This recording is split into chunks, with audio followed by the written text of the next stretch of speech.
And thank you very much for joining us here on PM Express on the eve of a major national conversation that the president requested that we have on a subject that, of course, has dominated the conversations when it comes to the environment. I'm talking about illegal small-scale mining. We're going to delve into that very shortly.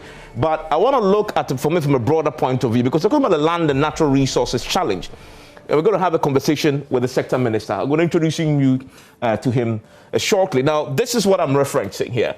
Now, in the State of the Nation address, the president called, and this is a quote from him, "I call for a national discourse on the long-standing issue of illegal small-scale mining in our country." This is a dialogue that he asked for, and it appears that we're going to have that conversation tomorrow. But here's the thing. In the 2021, President Akufo-Addo makes further assertions that the reality is that the illegal small-scale mining remains a major problem. And you can see the people in your shot there. That is the president himself articulating a problem that he staked his own political career on when he first took power in 2017. So what message does his assertion that we should have a conversation connote? Now, what are the key elements of the president's own action in the last, say, 4 years? We had the training of miners in the best methods of mining. And if you listen to the president in 2017 when he took power, he held a major stakeholders conversation. And then he laid out the strategy for dealing with this problem, and included not only stopping illegal mining, but also training miners in best practices. What else did they do? Introducing community mining. This was a big part of the strategy. This is what he did. And you see the small-scale miners doing it legally, but also doing it to save the environment. They also enacted additional regulations. They tightened the regulation that existed, including increasing the sentence if you are caught in illegal mining to 15 years minimum, almost 25 years, I think, maximum. So they tightened it. There's a lot that happened in the last 4 years, right? So but then this was the statement that many remember him for, which was said in 2017 at a workshop on GALAMSEY for traditional leaders. And I'm going to quote here: "I have said it in the cabinet, and perhaps this is the first time I am making this public, that I am prepared to put my presidency on the line on this matter." That is how serious the president took it. And no wonder 4 years on, he comes back to the point. Now, what is the impact of GALAMSEY under the president's own tenure with all the interventions over the period? Now, we saw that these areas, the Kabro, Odal, the Jimera, the Etiwa, all these areas, Westing and Hafo, suffered from the illegal mining activities. Now, if you look at the impact of GALAMSEY on forests in Ghana, and this is Ghana's total forest reserve cover, you see how the trend here, and we did this graph just to illustrate to you the nature of the problem. If you go to 1901, this is the forest cover. We are talking about, there's a line tells you in terms of how much forest cover that we have experienced over the time as GALAMSEY has gotten even more serious. And that is just a pictorial evidence of the problem that we're seeing in this country. Now, so the rate of afforestation, the deforestation based on the trend, has been pegged at an unsustainable higher rate. 65,000 hectares per annum is what we are losing. Now, at the height of the GALAMSEY in 2017, the turbidity, and that's another way of judging whether the thing is succeeding or not, because you see its effect in the water quality. And turbidity is one of the things they use for Ghana water. In the Brain River, for example, was about 11,000, right, NTU, as against the massively improved level of 50 NTU. This is what happened. There was significant improvement in the water turbidity because of the intervention the president put in. That was a fact. And you see the reductions there. Ghana Water testified that the water quality, even the look, had improved when at the height of the campaign to deal with it, right? Now, treatment plants in Konongo, Chebi, Bonso, and which were among those heavily affected, were all back in operation. And this is the positive story from the last 4 years in terms of the work that the presidency championed and did. And so we started seeing the results in the quality of the water. And so Ghana Water Company plans that they shut down before back in operation because the water was good enough now to treat at a lower cost. But then, just before the elections in 2020, something began to happen. We began to see a rollback of some of the achievements, right? So the Bunsu water treatment plant was then shut down, right? Intermittently over high levels of raw water turbidity in 2020. This is just before the elections. And so what was happening here? I just showed you the positive story. But then just before the elections, we saw the evidence of what used to be beginning to come back. The Ghana Water Company put out these figures to show us that we are beginning to lose this fight. And they said the water level turbidity has gone back up to 8,000, which it went all the way to what? 50 NBU, right? 50 NTU. It went all the way back up to 8,000 just before the elections. And so here is where we are tonight, quoting the president again. I am confident that a new energetic minister for lands and natural resources and member of parliament for Damongo constituency, and that is Samuel Abu Jidapo, will rapidly facilitate the holding of this national dialogue and will work to build on the progress of his predecessors by enhancing regulations of the sector. So the president was laying for the minister what he expects. One, enhanced regulation of the sector, which should be anchored on protection of the environment and on community mining. Tonight, I'm delighted to say that this man, who the president spoke of, is my guest tonight. How is he taking on this task to deliver on the president's expectation? Hi. He's on the show in the next few minutes. Stay with me. After the break, we'll get to ask him the questions.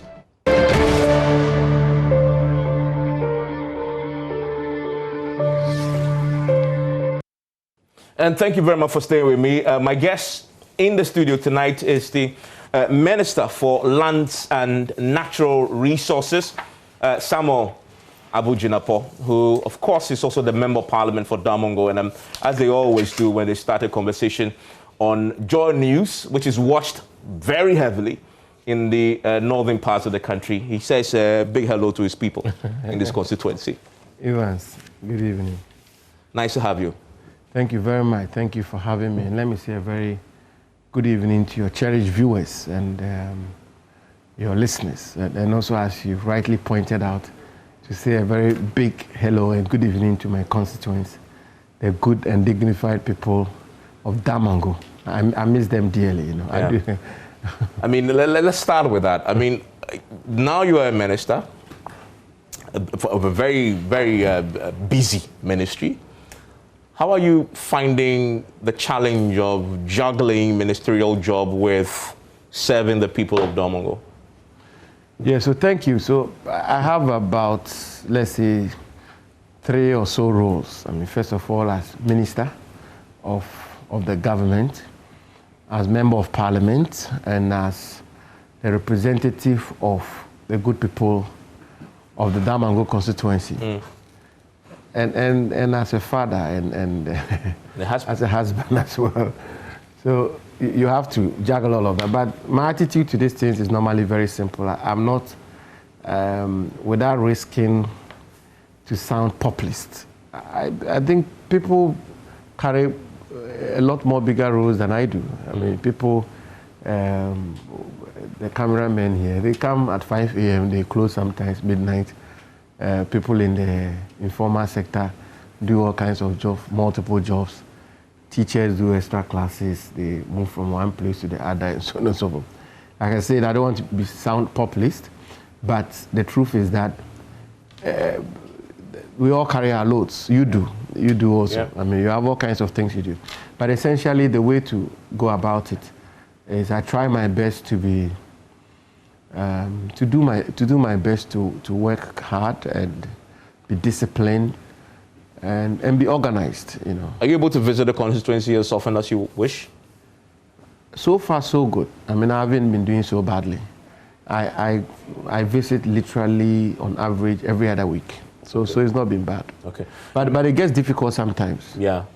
Because I asked that because of the outcome of the 2020 elections. One of the key reasons why they say the MPP lost, because a lot of ministers just the sheer load of what you had to do made it impossible for them to be nursing the constituency which we're holding on to. And so the result was that, you know, a lot of your colleagues had to exit because the people didn't find a connection. And that, I guess, will definitely play on the minds of the current ministers going into 2021, 2024. Well, it can be difficult. There's no two ways about it. I mean, I've been in situations when Parliament was in session where I've had to postpone planned visits to the constituency about 2 or 3 times, because on each occasion when I had planned to travel to the constituency, you had a situation where there was a critical vote, which meant that we all have to be in Parliament.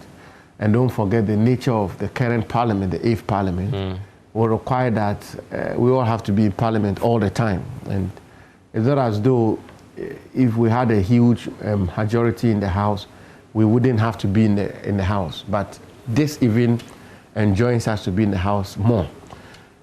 So it can be difficult, but if you have don't forget, I'm a first-time MP, so I have to be careful how much I pontificate.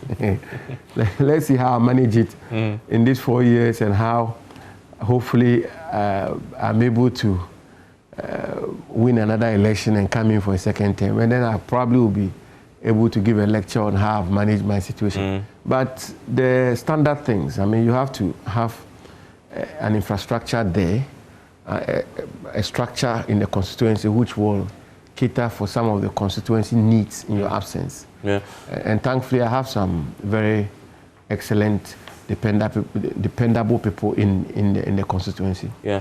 I mean, this is your first interview since you became a substantive minister, since you were approved. Yes, I mean, yes. This is the first one-on-one interview since you were approved by Parliament. Let me ask you, how is the transition from a deputy chief of staff to a substantive minister, not just for any portfolio, but for lands and natural resources? Very controversial. We're going to be coming to a lot of the issues shortly. How's the transition been? First of all, the two roles are different. I mean, they are different. They are similar to the extent that in both cases, you are serving in government. You are serving in one government. So when I was at the presidency, I was serving in the government of President Akufo-Addo and serving to realize the vision of President Akufo-Addo and assisting him to realize his mandate. As minister, I'm also in the government of President Akufo-Addo. So to that extent, it's similar. But in terms of the roles, they are different. I mean, hugely different. To begin with, Deputy Chief of Staff, you are deputy to the Chief of Staff. So your role essentially is to assist the Chief of Staff. Bottom line. You don't have any ultimate responsibility. So you are assigned work and you try to do the work to the best of your ability. You assist the Chief of Staff in her work. And in my case, and in the case of my colleague, the Minister for Works and Housing, the Honorable MP, we also had a responsibility of working with the President closely. But it was largely in the nature of the presidency of Akufo-Addo, and it's still the same, which is that the presidency works virtually as a team. So the Chief of Staff's office is not divorced from the President's secretariat. It's all conjoined, more or less. So we also worked for the President. I'm sure you saw a lot of that. We're very much with the President and working with him and so on. But even that, you are still an aide to the President.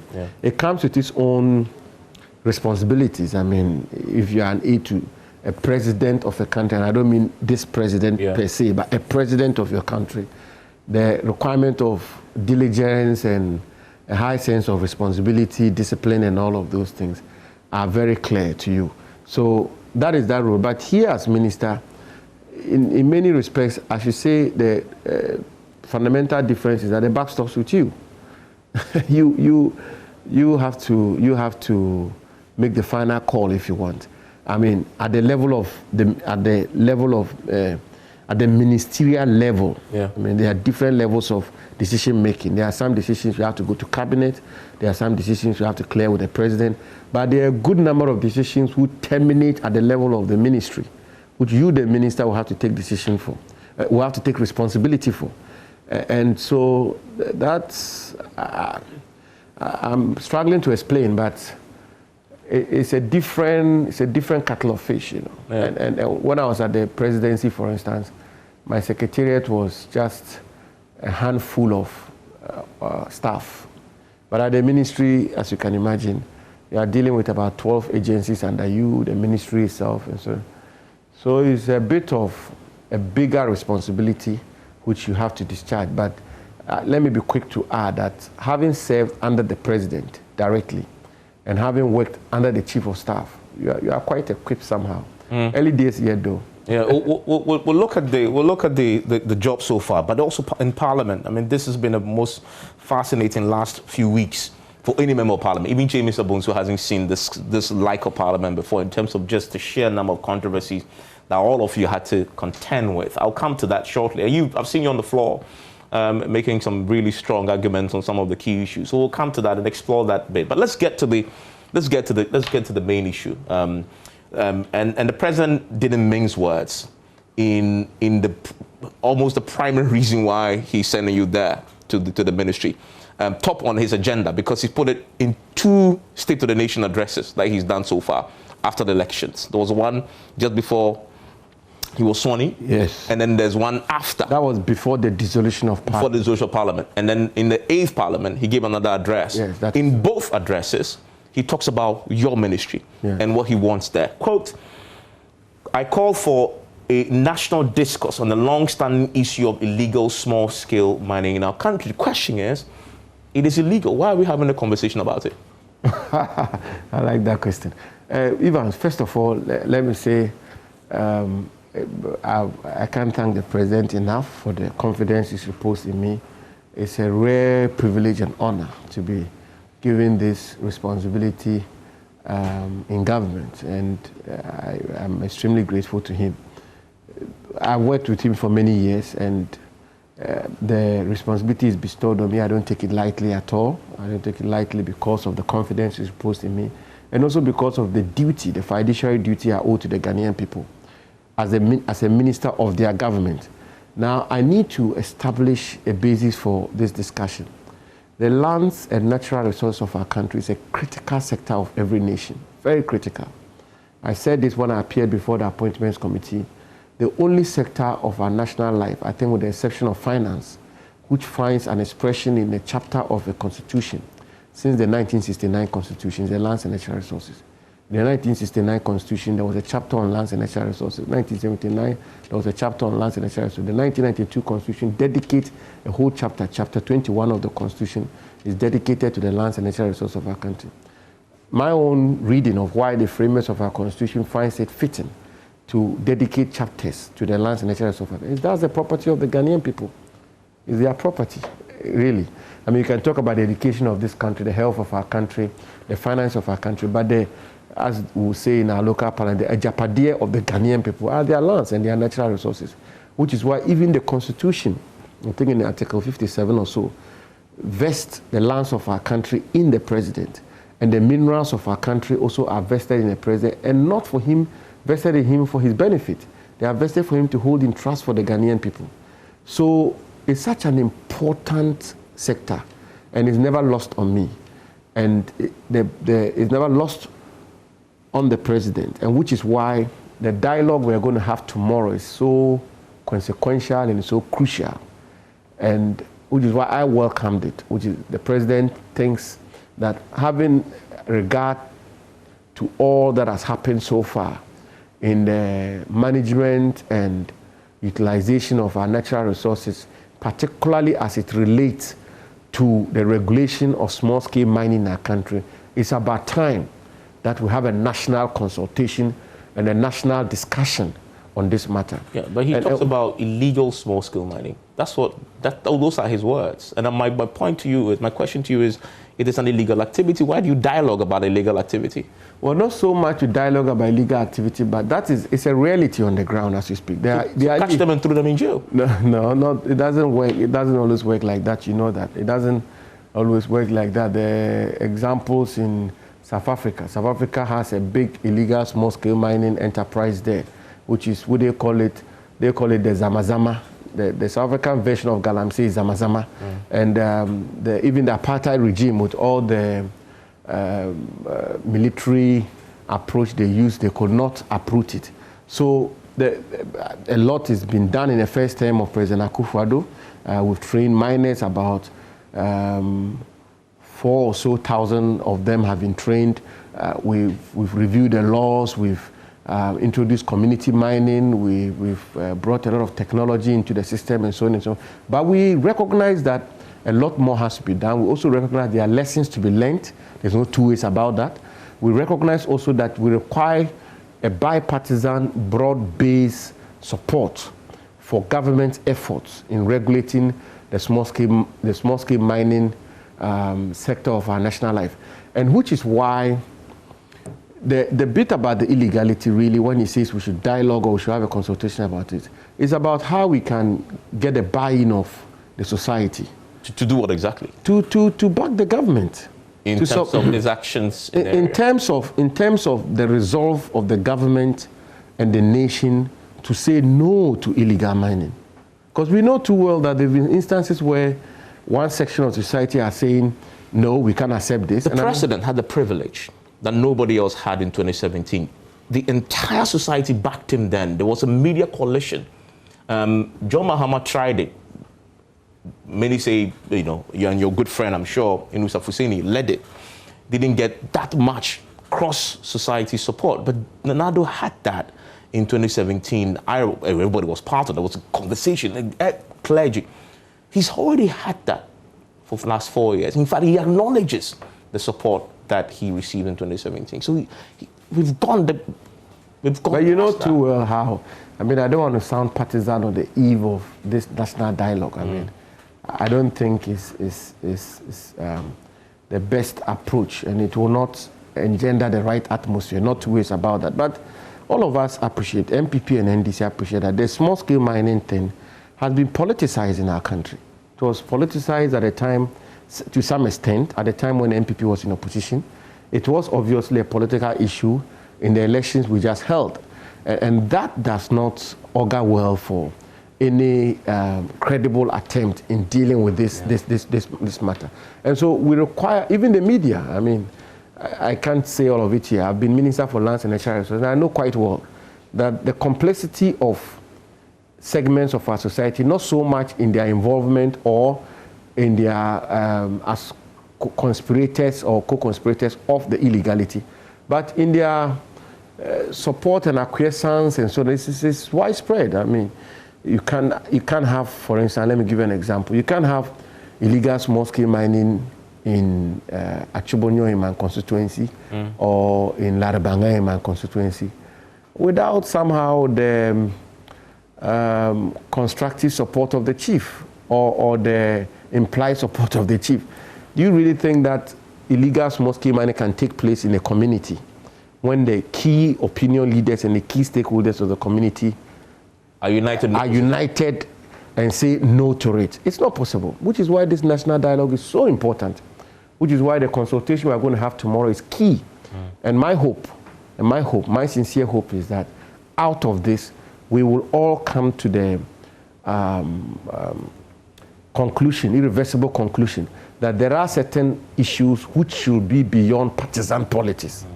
Yes, and that issues to do with small-scale mining, illegal small-scale mining, should just be above partisan politics. Okay. I do not suggest for a second that government should not be held accountable for its stewardship of the small-scale mining industry. I am the Minister for Lands and Natural Resources who has the responsibility and the privilege of being given the responsibility by the president to oversee this sector. I want to be held accountable, and I know I'll be held accountable. There's no two ways about that. That's not the point we are making. But that certain issues should be taken out of the everyday partisan politics and also sectorial contentions. So chiefs are for it, assembly members are not for it. Or assembly members are for it, chiefs are not for it. Security officials are said to be, some security officials are said to be condoning and are said to be shielding. Some are saying we should go all out and fight them. So we need that broad-based bipartisan national support for the national goal and the national policy. And what is the national policy? What is the national policy? The president is very clear. He's not against small-scale mining at all. He cannot be. Small-scale mining is older than Ghana. You know, we've been mining in this country for 300 years. In fact, the contribution of small-scale mining to our national development is enormous. We are the #1 producers of gold in the whole of Africa, and small-scale mining contributes close to 40% of our output. He's not against it. The laws of our country permits it. The laws were enacted, I think, sometime in 89 or so, and since then, the legal regime of our country envisages and accepts small-scale mining. What he's against is the small-scale mining, which has no regard for the environment, which is unlicensed, which is unregulated, and the practices of which degrades our land, our water bodies, our forests, and so on and so on. But if we have a viable, sustainable, environmentally prudent small-scale mining, we're all for it. And that is the work I'm supposed to be doing, to ensure that we build here in Ghana a sustainable, viable, environmentally prudent small-scale mining. So the essence of the consultation tomorrow really is to bring everybody around the table, literally all the stakeholders of the country around the table. We've already created an avenue for people to bring memoranda, for people to send letters and bring critiques as to how they think we can move forward with the issue of regulating and sanitizing the small-scale mining industry in our country. I'm hoping and praying that tomorrow, God willing, all the experts, and we've not been discriminatory, we've not been partisan, we are bringing everybody around the table. Talking about that, one of the biggest problems I think you identified is the politics of this. Before the elections, it played a significant part in the outcome we saw. John Mahama, the NDC, took a stance, in fact articulated it, that if they win power, they were going to free the illegal miners that under the NADO had been arrested. Because, of course, people had been arrested under your tenure. You've tightened the law. We'll come to that. But he took that position, controversially, yes, but he put it forward. But you were still insisting that this is illegal. We saw the outcome of the elections. How are you going to deal with that? Well, how we're going to deal with that begins with tomorrow. How we're going to deal with that begins with tomorrow. Has any NDC, the political party, has been invited? Yes, very much. In fact, I'm very grateful to the Honorable Yunus Afuseni, and I dove my heart out to him. He's agreed, the chairman of the planning committee indicates to me that he's agreed to chair a panel discussion. And I think he should be commended highly. It shows how patriotic he is, and I'm very grateful to him. I launched a program today, which you were... the green. And you saw that the Honorable Collins Dauda, a former Minister for Lands and Natural Resources, was there. The Honorable Suini was also present, Honorable Rashid Pilpo. They all came around. Look, Evans, I think we need to come to terms with the fact that nation building does not take only the government. Neither will it take MPP alone or NDC alone. It may not even take MPP and NDC combined. The combined forces of MPP and NDC will not build this country. There are a good number of Ghanaians who have no attachment to political parties and who are even disinterested in politics and yet are interested in the development of our country. So how are we going to achieve that? The question you asked. I'm not in the mood to get into the past and begin to apportion blame as to which political party said they will free criminals or not free criminals. I'm not interested in all of that. What I know is that as the minister for that sector, I've taken time to examine the manifesto commitments of the National Democratic Congress. You have? Yeah, I've done that from 2008 to 2020. And I've done so for the MPP from 2008 to 2020. Well, why are you reading the NDC manifesto? But I need to understand the policy alternatives. It's important to enrich my... What have you learned from the NDC? What I've learned from the NDC manifesto and the MPP manifesto, significantly, I'm interested in the NDC because the MPP, you were part of it. So yeah, but the NDC manifesto, what have you learned? There's no difference. There's no difference between the MPP manifesto and the NDC manifesto. On dealing with illegal small... Yes. You take a look at it. I said it at the Appointments Committee. And I said it in Parliament, on the floor of Parliament. I said it. I said, and take a look at it, particularly 2020 manifestos.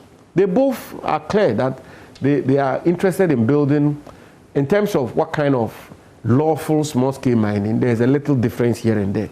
But in terms of the rejection of illegal small-scale mining, there's unanimity of thinking. There's no departure whatsoever between the MPP and the NDC.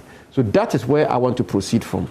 And I also think that the move of the president is a welcome one, it's a commendable one.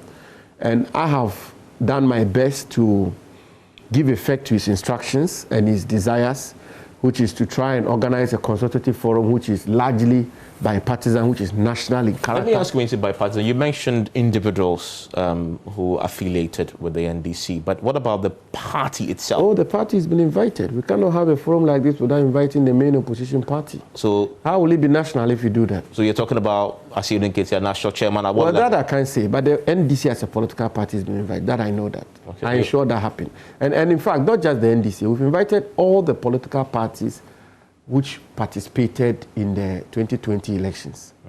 I mean, which sponsored presidential candidates in the elections of 2020. And the thing about it is that we have to invite them. It's a national consultation. It's not an MPP or a government consultation. It's not. It's a national thing. Let me ask you this. As you go into this, both your government and the NDC in the last 8 years have tried different approaches to dealing with this matter. If you don't learn lessons from there, it will be difficult to move forward because everybody has tried in varying degrees of success. What's your own assessment of, and you are the Deputy Chief of Staff, what's your own assessment of Nana Addo's fight on illegal small-scale mining from 2017?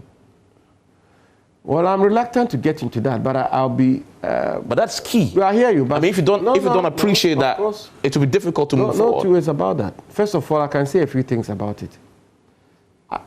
First of all, the president's resolve was very sincere, was absolutely unflinching. It remains so.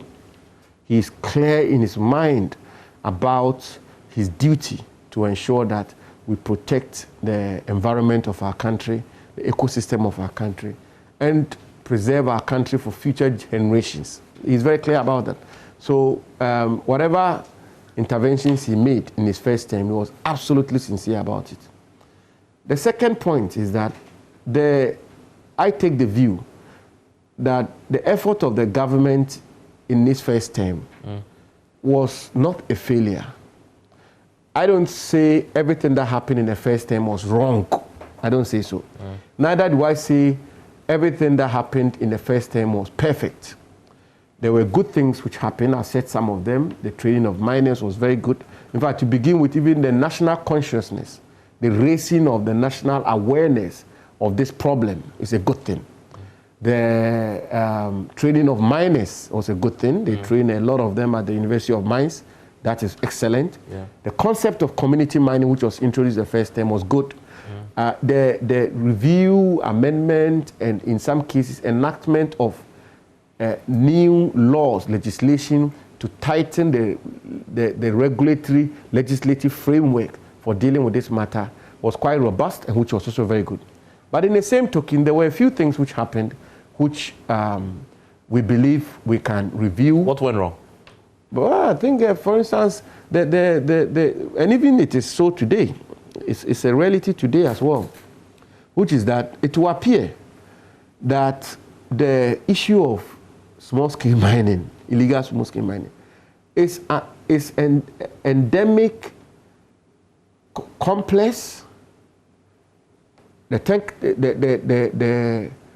tentacles of it are widespread than probably the policymakers of the time may even have appreciated. You underestimated it? Not so much underestimated it, but that it is more pervasive and it's more entrenched. And you have a responsibility too as a media man. And the media realm of our country also do have a responsibility to conduct some investigation. We've done. Anas did. We've done. Several of my colleagues have spent risked their lives. Did you find that the people involved and the actors involved are literally, if you went to a community, I'm not going to mention the name of any community, but if you went to a community, literally everybody who mattered in that community and the entire community somehow or other are involved and linked up to it. Everybody, in fact, everybody, let's interrogate across the board. No, let's interrogate that. I want us to interrogate that. We are yet to have this consultation tomorrow. I don't want to take the wind out of the sail of the consultation. But these are some of the matters which are going to come up tomorrow and tomorrow next, which is that I've met people who say your tenure as minister will be determined on how you deal with illegal You agree? mining. I agree with them entirely. You agree that your tenure will be judged based on how successful you are in dealing with illegal mining? How successful I will be in doing my work as minister. Hold on, there's a clear difference. How successful I will be in doing my work, and what will be my work to serve in integrity. That's the first. I'm to clear my mind about it. That as Minister for Lands and Natural Resources, more than perhaps any other office that I will occupy, my integrity, my personal integrity is key, particularly as it relates to this small-scale mining thing. Okay. So I cannot soil my hands. It's very important. That's number one. Two, how do I lead? How do I offer leadership? How do I work? Am I... forgive me, I need to... no, but I'm driving at... forgive me, but you say the thing about integrity in relation to GALAMSEY because you appreciate... No, in general, of course, we all have to live up to... No, I get it, but this is in reference to yes, GALAMSEY. Because you appreciate the difficulty of dealing with this, with the powers at play. Because I appreciate... And the monies and the enticements at play. Very much so. That's the point I'm making. And I also make the point to illustrate the fact that I hear people say, oh, President Akufo-Addo, and this, that. But the bottom line is you have a situation where I have to be careful with the choice of my words, but all kinds of people are involved. What kinds of people? Yes, all kinds of people are involved. What kinds of people? I'm not going to say it here, but I'm saying that is what we're going to do tomorrow. That the Ghanaian people should rise up to the occasion and rise up and say that this is not something that they will tolerate. Does that give you sleepless nights? Well, honestly speaking. Me, I sleep. If you say figuratively, yes. Figuratively, yes, it gives me sleepless nights. Let me be specific. Let me be specific. The problem, and you've articulated... No, but Evans, let's examine this matter. Yes. Don't let us move away from it. Because, you see, it's important that we all appreciate that there are certain things, and history is abound with examples. History is abound with examples where the cartels in America, when the streets were violent and in the 40s, criminal cartels and gangs were gunning people down, so on and so on. It took the consciousness of the society to rise up and say enough is enough. And it would not have been the fault of just a president or a minister or a commander of a police force. It will be their fault if they are not doing their work, if they are not playing their role. But I've said it, and I want to repeat it, in all humility, that the president may do as much as he can. I can do all I can. But if the chief of, perhaps I can use Bupe because that's my father, is the chief of Bupe. If the chief of Bupe is neck deep in illegal small-scale mining in Bupe, the police commander with the greatest of respect, I don't say he is, there's no even mining in Bupe, so I can use the example. The police commander is involved, assemblyman is involved, MP is involved, the pastors are involved, the area boys are all neck deep, the women are trading out of it, the imams are condoning it, and so on and so forth. You make any attempt, they say, hey, don't come and destroy our life here. How are you going to resolve a matter like that? That is the reason for the national consultation tomorrow. Yeah, but what you said is the actual reality today. That everybody else that you mentioned, not in the figurative, but in reality, many communities, the reality you painted is the people's reality now. Well, is the people's reality? You agree? Government has a responsibility. I will admit that government's responsibility is perhaps bigger than any other person's responsibility. I'm not shirking that responsibility at all. First of all, even the alternative livelihoods. I mean, if you say the boys should not be involved in illegal small-scale mining, what else will they do? If you say, I gave the example today. Today I met the managing directors of the 13 large-scale mining companies in our country in my office. And the Minerals Commission CEO was there, and I told him, and it's something I've told him over and over again. I said to him, Mr. CEO, if, for instance, my uncle in Jonopunto wants to be involved in small-scale mining, and he requires a license, per the legal regime we have today, per the Minerals and Mining Act, Act 703, that uncle of his will have to procure my signature as minister. He has to go to Damango, to the regional, there they don't even have an office, so he has to go to Tamale and go to the Minerals Commission office, put in an application. He has to go through a police scrutiny, do all kinds of things, all the way till it comes to Minerals Commission in Accra. He has to follow it up to Accra, And then when there's a recommendation from the Minerals Commission, it will come to me as minister. The Minister for Mines of Ghana is the only person who has the authority to grant a mineral right by law. So Evans, you can imagine, it means that the licensing regime itself will have to be examined. Because otherwise, then it means that the man in John Punto will never have a license. And if the man cannot have a license, what do you expect him to do? He might cut corners. Exactly. So I'm saying that government has a responsibility, but it takes me back to the point. We also need a critical mass to back government action, which is why the president is called for this consultation, which is what is going to happen tomorrow, and which we hope that out of that we'll replicate it in the regions and the histories of our country, and hopefully we can generate enough enthusiasm and support behind, I wouldn't even say government policy, but behind the national policy in dealing with small-scale mining in our country. I need to ask you this still, because you hit on the nerve of the problem, which is how powerful the players are. And of course, you said your integrity is key in this matter, which is something you want to make sure you come out of this as judge me on my integrity. Does that give you sleepless nights at all? Is that what keeps you awake at night? The integrity bit? No, going into this fight. Well, it's obvious. With the powers at play in this illegal small-scale mining. This is a multi-billion-dollar industry. The president revealed recently that he traveled to some place and you recall this, in one of the Dubai, and they told him that 7 billion worth of gold we exported. Meanwhile, the Bank of Ghana only had record of 2 billion. Clearly, the 5 billion may have come from elsewhere, most likely from small-scale mining. Just that one country, that's a big, big industry. I wonder, does that give you sleepless nights at night? I'm not daunted at all. I'm not daunted. And that's why do I accept the job? I'm not. I feel by the grace of God I'm up to it. And I'm doing all I can to stand up to the occasion and do my best. And I believe that by the grace of God, with the support of the president and his government, we should be able to do a lot in this endeavor. Don't forget, my ministry has a whole host of other issues we deal with. Yeah. Forestry, lands, integrated aluminium, integrated iron ore, stool lands, and so many others, Minerals Development Fund, and salt development of salt, and sand winning, and so many other issues. But without doubt, mining is a major issue. That would define your tenure, largely, at least in the eyes of people, of your people you serve. My input would define my tenure. Yeah. It's my input. It's what I bring on board and how I do my work will define my tenure. But I believe so far so good. I think we are taking the right steps, respectfully.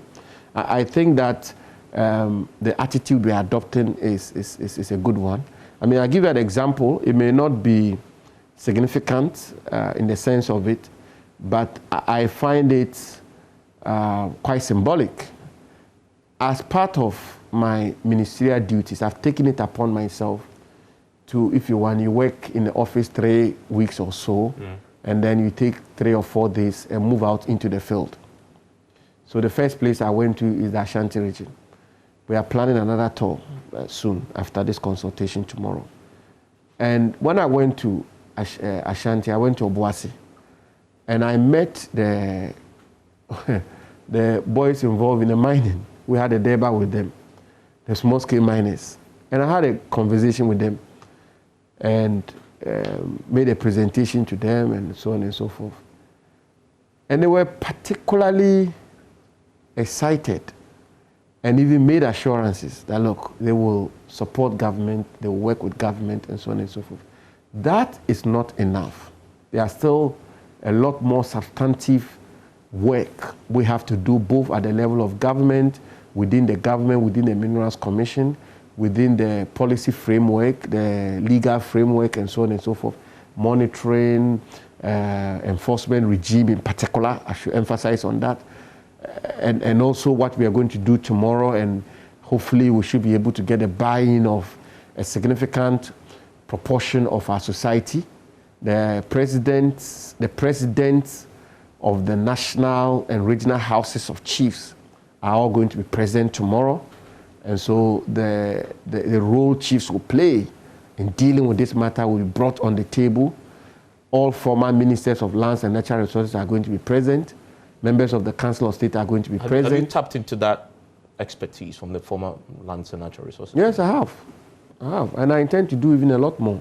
From across board, I have constant discussion with the Honorable Collins Dada, for instance. The Honorable Amewu and I have been talking every now and again. I haven't had the opportunity to speak to Honorable Yunus Afuseni, but I haven't been in office for more than... I have a quote for you. More than 2 months, you know. This is a very famous quote. When they talk about Galamsey, it comes down to that. I have said it in cabinet, and perhaps that night you may be there. Perhaps this is the first time I'm making this public, that I'm prepared to put my presidency on the line on this matter. This is your boss. The president. Is he so staking his presidency on this? He is doing that, and he did put his presidency on the line. President Nana Addo Dankwa Akufo-Addo put his presidency on the line. But the hold on. Shows that by 2020, you've started losing ground on with the that greatest fight. of respect, Evans, then you have misinterpreted the quote. Please, you listen for a second, please. Listen. The president walked his talk. President Nana Addo Dankwa Akufo-Addo put his presidency on the line. When a president says, I'll put my presidency on the line, it simply means he will not shirk his responsibility. He will not waver. Even if it will cost him his presidency, he's prepared to go through the full haul. Even if it will cost him his presidency. He'll do it to the end. That is he's doing it to the end. In other words, hold on. That is exactly what it means to put his presidency on the line. Now, if you want evidence to show that the president put his presidency on the line, go and check the results of 2020. If you check the results of 2020... As in the outcome of the election? Yes, it is very clear that the president put his presidency Explain, on the line. I don't understand. Which part of the results are you referring to? Yes, the presidential results and both the presidential and parliamentary... That he won it? No, that... yeah, that's where probably you got it a bit... So explain. No, because it means that because of the measures he took and because he was unwavering and he was unflinching to his commitment, you will see that he lost in almost all the mining communities of Ghana. He could have wavered, he could have capitulated, he could have decided not to put his presidency on the line and say, come on, where this is going, it may cost me my presidency, let me back off, or let me do it differently and get votes. He didn't do that. He indeed and in fact put his presidency on the line, and it cost him votes.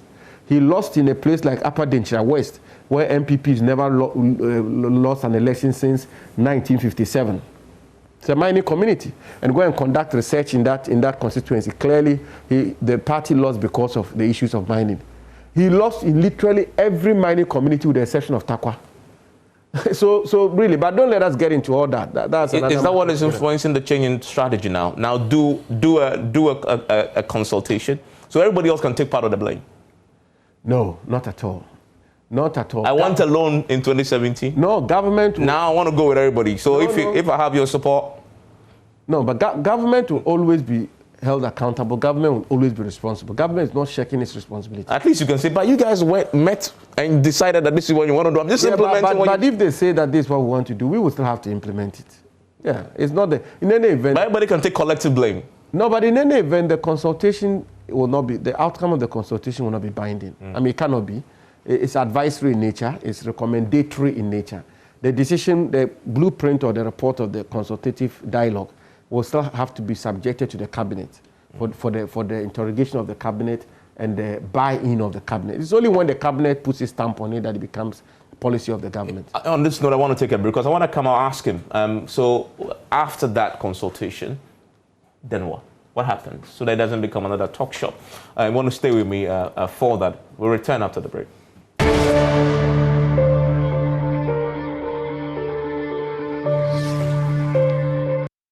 And thank you for staying with us. My guest in the studio is the Lands and Natural Resources Minister, Samuel Abu-Jinapor. And so 2 days of consultations, then what next? What happens to the outcome?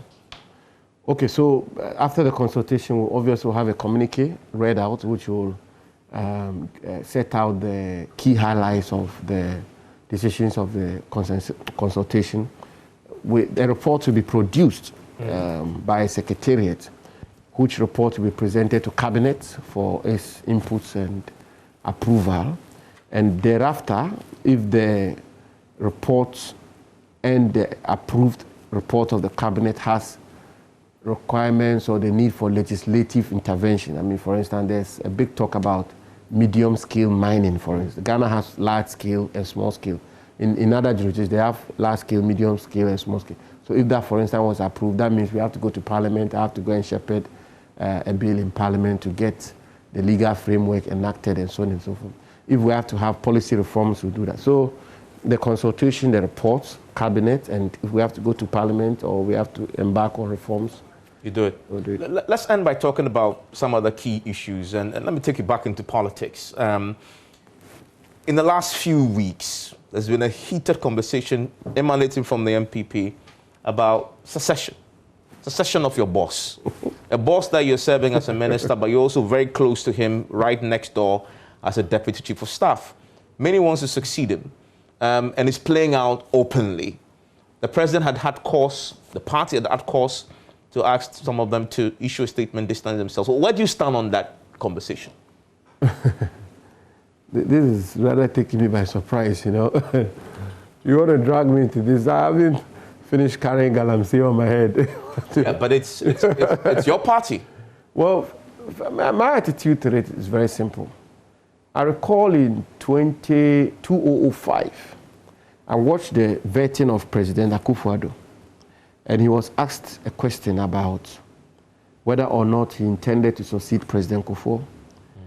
And the then foreign minister, Nana Akufo-Addo, gave an answer along these lines, which is that whether or not he intends to succeed President Kufuor is inconsequential, because his ability to succeed President Kufuor will depend on the stewardship achievements and record of the Kufuor administration. And that if he becomes the leader of the MPP and the record of President Kufuor was weak, or the achievement of President Kufuor was weak, it will be meaningless because he cannot win. And therefore, for him, all and sundry should channel their energies towards ensuring the success of President Kufuor.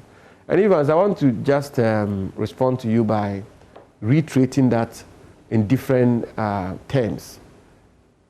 You can't, an MPP candidate cannot win the 2024 elections if the Ghanaian people are not happy with us. If we don't govern well, we don't work hard and achieve and make the people happy, you're becoming the leader of the MPP will be inconsequential, will be meaningless. So my point is, those who are interested in leading the party, I think it's in their interest and the collective interest of the party for them and all of us to channel our energies towards ensuring the success of the Akufo-Addo's second term. Because that is the only basis. And not their personal ambition. No, because it's meaningless. I mean, sometimes I get the impression as though people think once I become a candidate of the MPP, I then will be president of the country. I mean, the recent electoral history of our country in the Fourth Republic should tell anybody who has been a careful watcher of the elections of our country that just by being a candidate of a party doesn't automatically make you the president of the country. I need to ask you this. It sinks you saying that focus on helping the party govern well and succeed first. There are a few of those hopefuls who are serving ministers. What should happen then? The argument is that they should kindly step out of the scene. Well, but the president himself has said it both within the government and publicly, that he will not countenance any conduct which distracts from the mandate of the government. He said so clearly. I mean, he said so in very So will you back those who words. say, if you harbor that ambition and you want to pursue it and you're in government, leave? No, harboring the ambition itself, there's nothing wrong with it. And pursuing it whilst you're in government? Having an ambition is all well and good. There's absolutely nothing wrong with having an ambition. People can harbor ambition. There's nothing wrong with that. What is wrong is, first of all, timing. I mean, I don't know for the rest of my life how anybody can think that today, we are in April 2021. an election that will be held sometime in 2023, you begin to campaign as of today. So it's not so much about harboring the ambition, but your actions or commissions or omissions which tend to distract the government from realizing the mandate which has been bestowed to them by the people. I mean, that's really the problem. Mr. Jonapho, thank you very much for joining us. All the best in this endeavor. As always, but come around tomorrow. This burden on your shoulder. You've heard him. Let's see. We'll judge him at the end of 4 years, if he indeed stays for that long. Enjoy the rest of your evening. And